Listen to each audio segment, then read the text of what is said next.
Hello friends, मैं विनय निर्भीक। Friends, आपका एक बार फिर से हमारे चैनल पर स्वागत है। तो friends, RRB NTPC big breaking update. जी हाँ फ्रेंड्स, बिग ब्रेकिंग अपडेट। एक बार फिर जो बोला वही हुआ। जी हाँ फ्रेंड्स, एक बार फिर जो बोला बिल्कुल वही हुआ। अब खुशियाँ मनाओ, जिसको लेकर के आप लोग लगातार परेशान हो रहे थे और मैं लगातार आप लोग को कह रहा था कि आप लोगों को परेशान होने की ज़रूरत नहीं है, आप लोग मेरे बात पर विश्वास करो।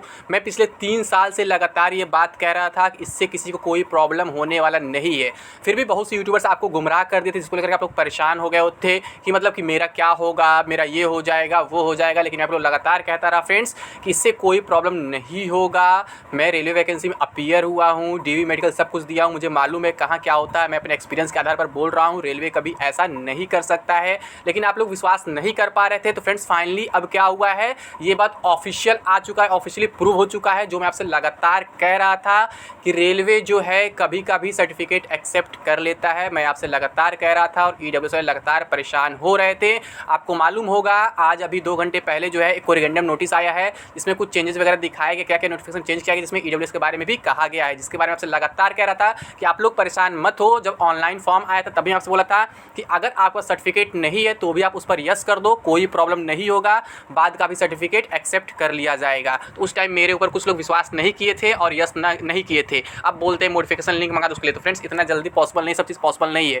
हम हर एक चीज़ रेलवे से जबरदस्ती नहीं करा सकते। यहाँ पे आपकी गलती है, हमारी गलती नहीं, रेलवे की गलती नहीं है। मैं आपसे कह रहा था कि आप लोग यस कर दो, डॉक्यूमेंट का प्रॉब्लम नहीं होगा, क्योंकि डीवी के टाइम रेलवे हमेशा नया डॉक्यूमेंट मांगता है, वो भी रेलवे के फॉर्मेट में। हम लोग जो नॉर्मली बनवाते हैं तहसील वगैरह से कास्ट सर्टिफिकेट या कोई सर्टिफिकेट, वो नहीं लगता वहाँ पे। आपको क्या करना होता है, जो रेलवे का नोटिफिकेशन होता है उसमें दिया होता है प्रोफार्मा, उसी को प्रिंट करके उस पर अपने हाथ से लिख करके और जो तहसील से बनवाया जाता है उसका फोटोकॉपी लगा करके फिर से वेरीफाई करवाना पड़ता है और वही रेलवे फॉर्मेट को डीवी में सबमिट करना पड़ता है। मैं कई बार ये बात आपको बता चुका हूँ, ठीक है। तो देखते थे कोरिगेंडम नोटिस में क्या क्या दिया हुआ है, क्या क्या चेंजेस हुए हैं, फिर आपको कन्फर्म हो जाएगा मैं क्या बोल रहा हूँ, ठीक है। ये देखिए, ये आज नोटिस आया है। पहला क्या है, जनरल इंस्ट्रक्शन जो है 1.11 कुछ चेंज हुआ है। पहले क्या था, पेज नंबर 5 पे, preference for post and are railways units in case of shortfall in empanelment of dash dash and option of the candidates. इसको डिटेल में दिखाया क्या चीज़ है, क्या इसे रीड करना है। In case of shortfall in empanelment of candidates और other exigencies, RRB reserves the right to utilize the candidates down the merit list if required as per the merit and option of the candidates। तो इसका मतलब ये है कि अगर empanelment में total बच्चे नहीं मिल पाते, टोटल कैंडिडेट्स नहीं मिल पाते जितने की ज़रूरत है, तो आरआरबी के पास ये अधिकार है, ये राइट है, रिजर्व है उसके पास एकदम, कि वो मेरिट को डाउन करके और कैंडिडेट्स को उसमें ले सकता है। यानी वही जो कहते हैं ना कि सेकंड डीवी थर्ड डीवी कराते हैं, तो ऐसा कर सकता है। आगे क्या लिखा, 13.1 of recruitment process, first stage computer based test CBT. The first stage CBT is of screening nature and the blank कर दिया फिर यहाँ पर all subsequent stages of recruitment process. क्या लिखा, the first stage CBT is of screening nature and the standard of questions for the CBT will be generally in conformity with the educational standards prescribed for the post। यानी कि कह रहे हैं जो first stage तो screening nature का था, लेकिन बाकी जो सेकंड स्टेज सीबीटी है, ठीक है, सॉरी यहाँ पे क्या लिखा हुआ है, and the standard of questions for the CBT will be generally in conformity with the educational standards prescribed for the post. यानी कि लगभग सभी को मर्ज करके मतलब उसका लेवल बनाएगा, तो बीच का कोई मतलब नहीं है। The normalised score of first stage CBT shall be used for shortlisting of candidates for second stage CBT as per their merit. तो ये हो चुका है, नॉर्मलाइज यूज कर चुके हैं, उस पर कोई इशू नहीं है। 13.5 ऑफ डॉक्यूमेंट वेरिफिकेशन, ठीक है, पेज नंबर 22 पर। तो डॉक्यूमेंट वेरिफिकेशन क्या लिखा होता है, based on the performance of candidates blank called for document verification. तो based on the performance of candidates in second stage CBT and based on the performance of candidates in both second stage CBT and CBAT TST as applicable. यानी कहीं कहीं केवल second stage CBT के बाद आपका DV हो जाएगा और कुछ पोस्ट के लिए सीबैट और टीएसटी भी होगा। तो candidates equal to the number of vacancies will be called for document verification as per their merit and options. तो कैंडिडेट्स क्या होगा, और वैकेंसी के बराबर बुलाए जाएंगे डॉक्यूमेंट वेरिफिकेशन के लिए अपने मेरिट और ऑप्शन के हिसाब से, ठीक है। आगे क्या लिखा हुआ है, amendments to the corrigendum and amendments dated 14th March 2019 issued to the notification। तो यहाँ पे क्या है, serial number 1 of the corrigendum date 14 March 2019। जो कोरिगेंडम बाद में आया था उसमें भी कुछ चेंज किया गया, मतलब उसमें भी क्या पढ़ना ये देखा जा रहा है। तो short listing for various stages, RRB wise short listing of candidates for second stage CBT shall be done at the rate of 20 times the vacancies may increase और decrease as per the requirement of railway advertisement. The short listing of second stage CBT will be based on the merit of candidates in first stage CBT. The short listing for skill test such as computer based aptitude test and typing skill test shall be to the extent of 8 times the vacancies may may increase और decrease as per the requirement of railway administration. बार bracket में mention किया जा रहा है ताकि आप लोग फिर से इस पर मतलब कि कोई विवाद ना कर सके, क्योंकि साफ साफ कहा जा रहा है कि सेकंड स्टेबिलिटी के लिए हम 20 गुना बुलाएंगे और स्किल टेस्ट के लिए हम 8 गुना बुलाएंगे, इसमें भी कम अधिक कर सकते हैं based on the merit of the candidates in second stability. When a candidate is qualified in first stability and shortlisted as OBC, SC, ST, EWS, PWBD, he C will continue to be considered as OBC, SC, ST, EWS, PWBD respectively in all the subsequent stages. अब ये बात मैं कल किसी video में बोला था यही चीज़ कि अगर आप जैसे क्या है, कल नहीं शायद परसों बोला था जो कट ऑफ वीडियो लाया था,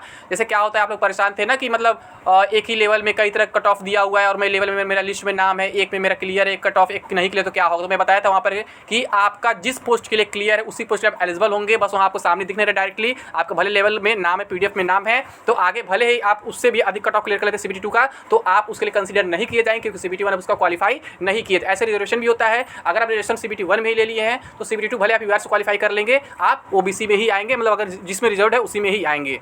ठीक है, अब इसको कैसे रीड करना है दिया हुआ है। Shortlisting for various stages. RRB wise shortlisting of candidates for second stage CBT shall be done at the rate of 20 times the vacancies may increase or decrease as per the requirement of railway administration. The shortlisting for second stage CBT will be based on the merit of the candidates in first stage CBT. The shortlisting for skill tests such as computer based aptitude test and typing skill test shall be to the extent of 8 times the vacancies may increase or decrease as per the requirement of railway administration based on the merit of the candidates in second stage CBT. सब कुछ वही यहाँ पे जो नीचे condition हटा दिया। अब देखिए यहाँ पे क्या है, serial number 2 of the corrigendum dated 14 March 2019, जिसको लेकर आप लोग सबसे अधिक परेशान थे ईडब्ल्यू सर्टिफिकेट लेकर। मैं लगातार बोल रहा था फ्रेंड्स इसको लेकर परेशान मत हो आप लोग, सबको मौका मिलेगा, कहीं किसी को बाहर नहीं किया जाए, कहीं किसी को विवाद में नहीं डाला जाएगा। The candidates applying against the vacancies reserved for EWS must produce valid income and asset certificate issued by competent authority as per annexure 3 given as page number 39 on the date of document verification. The certificate should be for the financial year 2017-18 as the last date of registration of applications is 31 मार्च 2019। हमेशा लिखा था face notification है but इसका कोई मतलब नहीं होता है। In case of non compliance to this stipulations their claim for reserve status under EWS will not be entertain and the candidate application of such candidates if fulfilling all the eligibility conditions for general UR category will be considered under general UR vacancy only. ये लिखा रहता है कि आप यूआर में चले जाएंगे, general में चले जाएंगे, बट ऐसा होता नहीं है नॉर्मल रेलवे में। मैं बता चुका हूँ ये बात, ये चीज़ यहाँ पे आप कंफर्म कर दिया है। The candidates applying against the vacancy reserved for EWS must produce valid income and asset certificate issued by competent authority as per annexure 3 given at page number 39। तो फ्रेंड्स पेज नंबर 39 पे दिया है annexure 3, इसी को आपको download करना होगा, इसी बनवाना होगा। ठीक है, on the date of document verification any such certificate issued even after date of notification in 2019 will also be considered as valid. यहाँ साफ साफ लिख दिया गया ब्लैक करके डार्क करके कि कोई सर्टिफिकेट अगर नोटिफिकेशन डेट के बाद का भी है तो भी उसको हम वैलिड कर देंगे, वैलिड मानेंगे। In case of non compliance to this stipulations their claim for reserve status under EWS will not be entertained and the candidate application of such candidates if fulfilling all the eligibility conditions for general UR category will be considered under general UR vacancies only. तो कह इसके अलावा अगर कोई problem होता है तो फिर आप क्या है यूआर में आ जाएंगे, जनरल में आ जाएंगे। तो फ्रेंड्स इससे बड़ा गुड न्यूज़ क्या हो सकता है, जिसके बारे में आपसे लगातार कह रहा था कि आपको सर्टिफिकेट को लेकर परेशान होने की जरूरत नहीं है। सारे सर्टिफिकेट वैलिड माने जाएंगे चाहे कभी भी आपका सर्टिफिकेट हो, क्योंकि आपको नया बनवाना ही पड़ता है, इसमें कोई डाउट नहीं है। मैं लगातार आपसे कह रहा था लेकिन फिर भी आप लोग विश्वास नहीं कर पा रहे थे क्योंकि आप लोग आईटीआई रिप्लाई दिखा रहे थे, ये दिखा रहे थे, वो दिखा रहे थे। फ्रेंड्स आईटीआई वगैरह सब कुछ इतना आसान नहीं होता, सही नहीं होता है, मैं बार बार कहता हूँ। ठीक है, जो चीज़ मतलब पास्ट में हो चुका उसको आप देखो ना, उसी को फॉलो किया जाएगा। तो यहाँ पे अब तो आप निश्चिंत हो ही चुके होंगे, अब आपको कोई मतलब परेशानी होने की जरूरत नहीं, परेशान होने की जरूरत नहीं है, कोई परेशानी नहीं है। ठीक है फ्रेंड्स, तो अभी के लिए बस इतना ही। थैंक यू, जय हिंद, जय भारत।